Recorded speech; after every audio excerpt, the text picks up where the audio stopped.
لله في ملكوته وتقدس، واصطفى من البشر رسلا ومن البقاع رباعا مباركة وقدس، وجعل القبلة الأولى والمحشر في الأخرى إلى البيت المقدس. أشهد أن لا إله إلا الله وحده لا شريك له، وأشهد أن محمدا عبده ورسوله، شهادة قام بها الإسلام وعليها تأسس. اللهم صل وسلم وبارك على رسولك وعلى آله الطيبين الطاهرين وصحابته الغر الميامين والتابعين ومن تبعهم إلى يوم الدين. أما بعد، فيا عباد الله، أوصيكم ونفسي بتقوى الله، فاتقوا الله لعلكم تفلحون. قال الله تبارك وتعالى: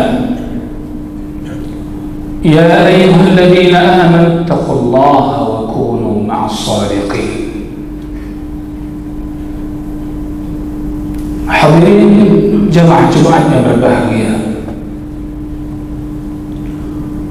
Allah Subhanahu wa Ta'ala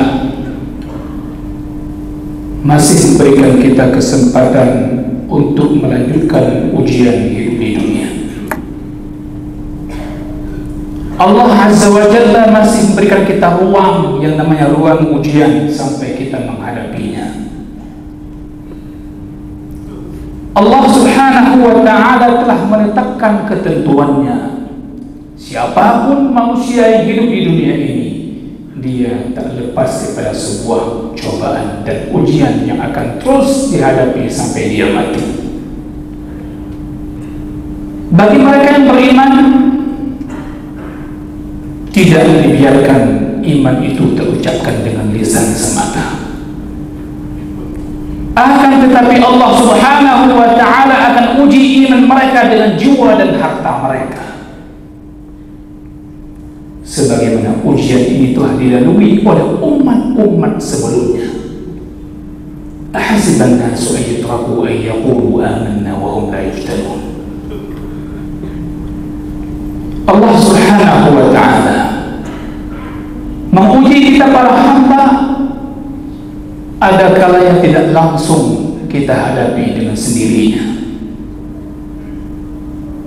Namun ujian itu kadang diujikan oleh Allah Subhanahu wa Ta'ala dengan ditimpakan kepada saudara-saudara kita, sehingga keimanan itu akan hidup yang memberikan sinyal. Apakah si saudaranya masih bagaikan satu badan? Apakah si saudaranya bagaikan masih satu bangunan? Atau sebaliknya, keimanan telah berubah menjadi kemunafikan? Hadirin yang berbahagia, hari ini semua kita tahu, bahkan kita bingung melihat sebuah kondisi yang mana Allah Subhanahu wa Ta'ala perlihatkan kepada kita dari hari ke hari. Hari berganti hari, bulan berganti bulan. Bahkan sejak Indonesia telah merasakan kemerdekaan, mereka sampai hari ini masih merasakan penjajahan. Mereka bukan sembarang orang. Mereka adalah pilihan Allah Subhanahu wa Ta'ala agar orang-orang beriman senantiasa melihat bahwasanya Al-Quran dan Sunnah Nabi-Nya selalu dihidupkan. Walaupun tidak sedikit di antara umat Nabi Muhammad Sallallahu Alaihi Wasallam tidur dalam mimpi dan harapan-harapan palsu, karena mereka tidak beriman dengan apa yang telah Allah turunkan. Hadirin yang berbahagia, ketika Al-Quran berbicara tentang Yahudi, maka hari ini kita pun bisa melihat mereka masih melanglang buana di atas muka bumi. Bahkan terus-menerus mereka ingin mencaplok tanah suci. Mereka terlaknat oleh perkataan mereka sendiri. Allah Subhanahu wa ta'ala telah menghinakan mereka, sehingga mereka tidak akan pernah merasakan kebahagiaan dan ketenangan hidup di dunia. Karena Allah Subhanahu wa ta'ala telah menyiapkan sekelompok umatnya yang terus berjuang menampakkan kebenaran, memukul mundur siapapun yang melawan mereka, dan Allah Subhanahu wa ta'ala akan memenangkan urusannya. Allah Subhanahu wa ta'ala menyebutkan bagaimana Yahudi tersebut, wahai kaum muslimin, ikhwatal iman wal Islam. Allah katakan, kullama awqadu naran lil harbi atfa'aha Allah. Mereka setiap kali menyalakan api peperangan, Allah mengatakan pasti Allah akan memadamkannya. Pernahkah terlintas ayat ini pada kita? Pernahkah terbacakan oleh kita? Pernahkah kita mendengarkannya dan mentadabburinya? Allah berbicara tentang siapa dan di mana mereka. Kullama awqadu naran lil harbi atfa'aha Allah. Allah Subhanahu wa ta'ala mengatakan wa yas'auna fil ardi fasada. Mereka Yahudi yang senantiasa melakukan kerusakan di muka bumi, masihkah kita meragaukannya? Masihkah kita menyaksikannya? Bukankah ingkar dan kafir kepada potongan ayat Allah sama dengan kafir kepada seluruh Al-Quran yang Allah turunkan kepada Nabi-Nya? Hadirin berbahagia, Nabi Sallallahu Alaihi Wasallam menyatakan sebuah hadis yang sudah sangat ma'ruf, hari ini kita mendengarkannya. Banyak sekali riwayat tersebut, sehingga para ulama membuat kitab khusus tentang hadis ini. Siapa mereka yang dikatakan Ta'ifah Mansurah, sebuah kelompok yang senantiasa mendapatkan pertolongan Allah Subhanahu wa ta'ala, yang Nabi Sallallahu Alaihi Wasallam mengatakan senantiasa akan ada di kalangan umatku yang mereka tegak membela kebenaran. Sungguh tidak akan membahayakan mereka orang-orang yang menghina mereka dan merendahkan mereka dan mendustakan mereka.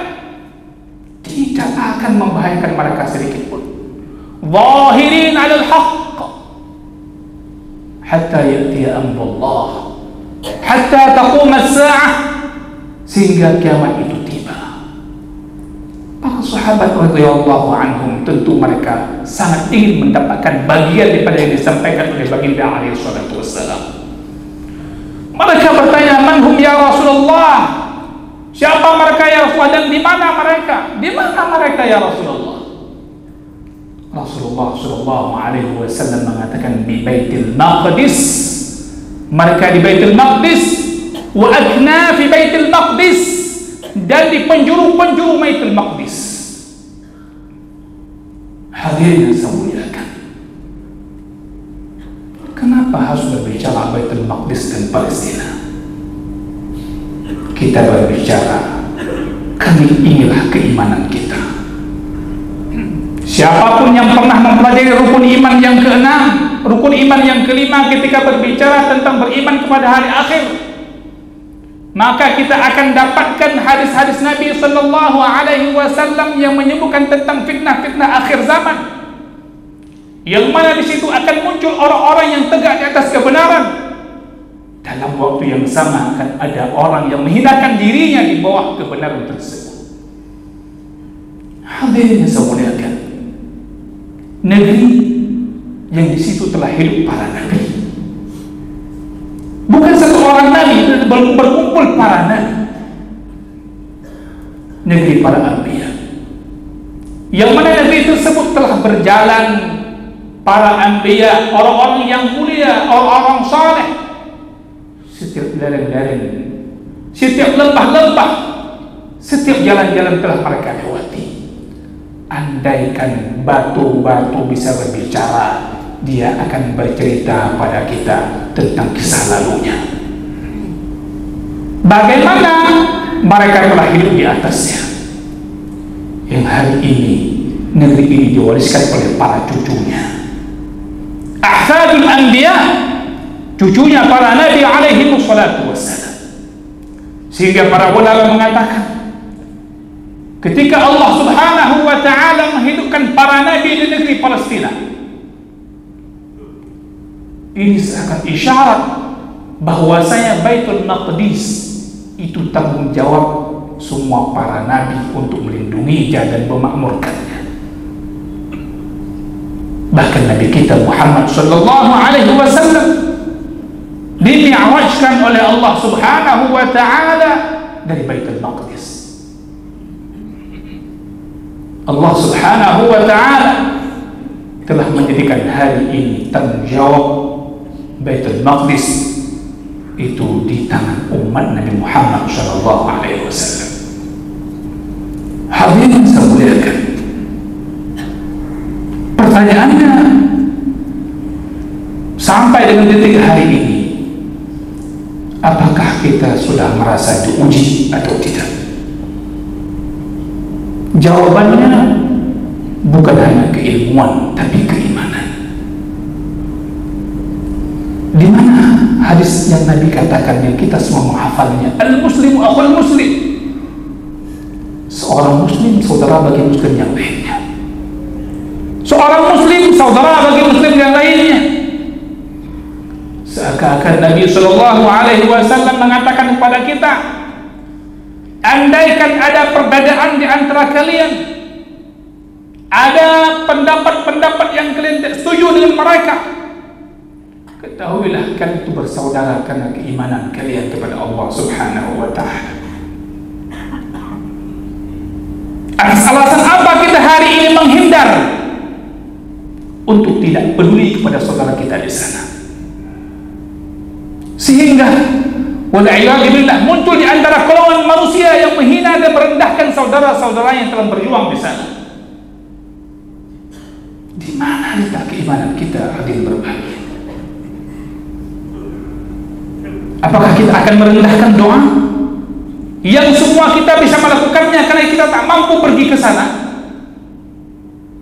Bukankah Nabi SAW mencontohkan kepada kita dengan doanya ketika suatu urusan kaum muslimin yang menimpa mereka, Nabi tak bisa menghadiri tempat mereka, namun Nabi memperbanyak doa ke atas mereka.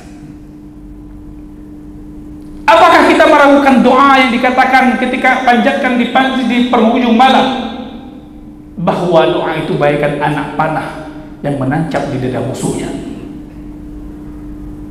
Sampai detik ini berapa kali kalimat doa pernah kita ucapkan minta kepada Allah subhanahu wa ta'ala? Maka sebenarnya ujian kepada kita, bukan hanya kepada mereka, bahkan Allah subhanahu wa ta'ala sedang memberikan kemuliaan-kemuliaan kepada mereka. Bayangkan bagaimana musuh dunia membuat opini, mereka menghilangkan satu persatu pemahaman kaum muslimin yang telah diwariskan dari nabi-nabinya. Kalau dulu urusan Baitul Maqdis, urusan Al-Aqsa, urusan kaum muslimin di Palestina, itu adalah urusan kaum muslimin sedunia, mereka kemudian mengatakan ini urusannya negara Arab, ini urusannya negara-negara muslim di Arab. Mereka mengatakan ini urusannya orang Timur Tengah, sehingga yang dari negara lain pun akhirnya mulai mundur dan melemah. Oh, itu urusan mereka. Mereka perkecil lagi dengan mengatakan bahwasanya ini urusannya khusus negara-negara Arab, sehingga yang dari Timur Tengah hingga termasuk Dua Khalid itu mereka arahkan bukan lagi negara Arab. Berikutnya mereka mengatakan ini khusus urusan negaranya Filistin, sehingga orang akhirnya di Israel Palestina tidak mengambil urusan dan bagiannya. Mereka mengarahkan ke sana sampai akhirnya mereka mengatakan ini urusannya Hamas dan para pejuang-pejuang mereka, sehingga orang pun dikecilkan lagi. Itu akhirnya urusan Hamas dan Israel. Hadirin yang saya muliakan, kembalilah kepada Al-Quran dan Sunnah Nabi kalian. Itu semuanya bohong belaka yang mereka utarakan, sehingga hari ini ketika mereka bersekutu untuk menyerbu dan memerangi kaum muslimin Palestina, seakan-akan kita merasa mereka bukan memerangi kita oleh Yahudi laknatullah alaihi. Seakan-akan bukan kita yang diperangi, karena kita merasa tidak lagi sebadan, tidak lagi setubuh, tidak lagi seiman dengan mereka. Hadirin yang saya muliakan, apakah mereka akan gentar? Apakah orang-orang beriman mereka akan mundur? Sama sekali tidak. Kalau seandainya dulu ketika perang Khaybar, terakhir pertahanan orang Yahudi ketika melawan orang-orang beriman di masa Rasulullah dan para sahabatnya, andaikan orang hari ini ada, mungkin dia akan mengatakan, kenapa orang muslim menyerang Yahudi? Seperti komentar banyak orang hari ini, kenapa orang Palestina menyerang Yahudi? Mereka melupakan, andaikan pun mereka dulu hidup di negeri ini ketika dijajah oleh Belanda dan Jepang, mereka pun akan mengatakan, kenapa orang Indonesia harus melawan Jepang dan Belanda? Jiwa-jiwa pengecut yang senantiasa merusak barisan perjuangan. Hadirin yang saya muliakan, Al-Quran yang kita imani itu sungguh telah mengajarkan dan menguatkan orang-orang beriman. Walaupun semua negeri-negeri kafir bersekutu untuk menyerbu orang-orang beriman dimanapun mereka berada, terkhususnya Palestina hari ini dan Al-Aqsa, ketahuilah itu akan menguatkan iman mereka kepada Allah Subhanahu wa ta'ala. Mereka punya Al-Ahzab, punya sekutu, banyak negeri-negeri kafir berkumpul untuk menyerbu kaum muslimin. Apa yang telah dikatakan oleh para sahabat sebelumnya? Allah Subhanahu wa ta'ala mengatakan, alladzina qala lahumun nasu innan nasa qad jama'u lakum fakhshawhum fazadahum imana. Ketika orang mengatakan, itu semua orang pada berkumpul, takutlah kepada orang-orang itu, mereka bersekutu untuk menyerang kalian, takutlah kalian kepada mereka itu semua. Fazadahum imana, bahkan hal itu menjadi kuat iman mereka, orang-orang beriman. Wa qalu hasbiyallahu wa ni'mal wakil. Mereka mengatakan hasbiyallahu wa ni'mal wakil. Hadirin yang berbahagia, kenapa demikian? Karena Allah mengajarkan kita, semakin ganasnya orang-orang kafir dalam menindas orang-orang muslim, itu semakin menunjukkan dekatnya kehancuran dan kebinasaan mereka. Bukankah Rasulullah SAW telah menguatkan keyakinan kita, sebagaimana hadisnya kepada Ibnu Abbas radhiyallahu anhu, ketahuilah olehmu, kalau seandainya mereka berkumpul seluruh manusia untuk memudaratkan dan membahayakan kalian, la yadurruk, sungguh mereka tidak akan mampu membahayakan mereka semua. Mereka tidak akan mampu membahayakan kalian semua, illa bi syai'in qad katabahu Allah. Hadir berbahagia, oleh karenanya selayaknya kita mengingat tentang hal yang sedang terjadi hari ini, menangisi diri kita masing-masing, melihat diri kita masing-masing, apa yang telah kita berbuat, kesempatan amal kebaikan yang begitu besar Allah bentangkan di hadapan mata kita, apa yang telah kita lakukan? Berapa rupiah telah kita salurkan? Berapa kali doa telah kita panjatkan kepada Allah Subhanahu wa ta'ala? Pertanyakan itu kepada kita, di mana letak keimanan kita? Hadirin saya muliakan. Maka oleh karenanya orang-orang beriman, dia membicarakan permasalahan ini bukan permasalahan yang kaitannya dengan suku bangsa kita, tapi adilnya seorang beriman, dia melihat masalah ini dari sudut pandang iman. Ketika dia beriman, maka akan ada hubungan, akan ada koneksi dengan imannya.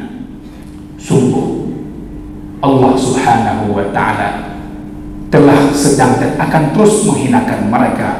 Duribat alaihimud dillatu aynama tuqifu illa bihablin minallahi wa hablin minan nas. Kita yakini Yahudi satu saat akan dibunuh oleh kaum muslimin, bahkan pohon batu berbicara, wahai muslim, kemari kalian, di belakangku ada Yahudi, bunuhlah. Apakah kita melakukan ucapan Nabi kita Muhammad sallallahu alaihi wasallam, wahai muslim, dan waktu itu sudah dekat, wahai muslim, di sini di belakangku ada Yahudi, bunuhlah. Hadirin yang muliakan, terakhir ingin khatib sampaikan nasihat dari khatib dari kita semua. Janganlah menjadi kelompok yang merendahkan, menghinakan, bahkan mematahkan semangat siapapun saudara kita yang berjuang untuk Al-Aqsa dan kehormatan mereka. Jangan menjadi golongan yang Allah katakan alladzina yalmizuna al-mutawwi'ina minal mu'minina fi shadaqat, yang mana Allah katakan mereka orang-orang munafik merendahkan, meremehkan, menghinakan orang-orang mukmin yang sukarela bersedekah. Walladzina la yajiduna illa juhdahum fayaskharuna minhum. Orang-orang munafik yang sentiasa melihat ketika ada orang mukmin tidak mampu berbuat banyak, mereka hanya mampu berbuat semampu mereka, mereka merendahkannya. Ketahuilah, Allah Subhanahu wa ta'ala membalas hinaan itu kepada orang yang merendahkan orang-orang mukmin. Pastikan diri kita tidak termasuk golongan tersebut. Semoga apa yang kita sampaikan pada kesempatan berbahagia ini nampak dan jelas di hadapan kita. Pintu kebaikan beramal di saat yang sangat dibutuhkan itu begitu terbuka lebar. Allah Subhanahu wa ta'ala pasti akan berikan gantinya kepada kita semua, sehingga bahasa Allah Subhanahu wa ta'ala, infiru khifafan wa thiqalan wajahidu bi amwalikum wa anfusikum fi sabilillah dzalikum khairul lakum. Kata Allah, dzalikum khairul lakum in kuntum ta'lamun. Sebagai penutup, jangan menjadi orang yang berangan-angan, yang mereka mengatakan andaikan itu dekat maka kami akan datang memberikan pertolongan. Adapun sana jauh, nggak mungkin. Bagaimana bantuan bisa sampai ke mereka? Bagaimana bisa terima? Makanya kami nggak ikut andil membantu mereka. Memang berbeda keyakinan orang yang pengecut dengan orang yang berani. Berbeda keyakinan orang yang yakin dan orang yang ragu.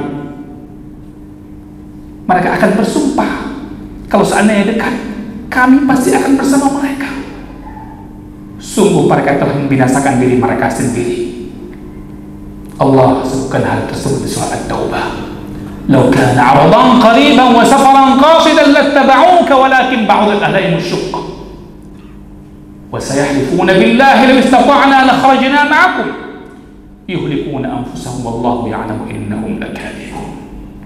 Mudah-mudahan Allah Subhanahu wa ta'ala selamatkan keimanan kita ketika saudara kita dicoba. Sebenarnya mesti kita yakini hari ini seluruh kaum muslimin di dunia sedang dicoba dan diuji oleh Allah Subhanahu wa ta'ala untuk melihat bagaimana kondisi keimanan mereka. Barakallahu li wa lakum fil Qur'anil 'azim wa nafa'ani wa iyyakum bima fihi minal ayati wa dzikril hakim wa taqabbal minni wa minkum tilawatahu innahu huwas sami'ul 'alim fastaghfiruhu innahu huwal ghafurur rahim.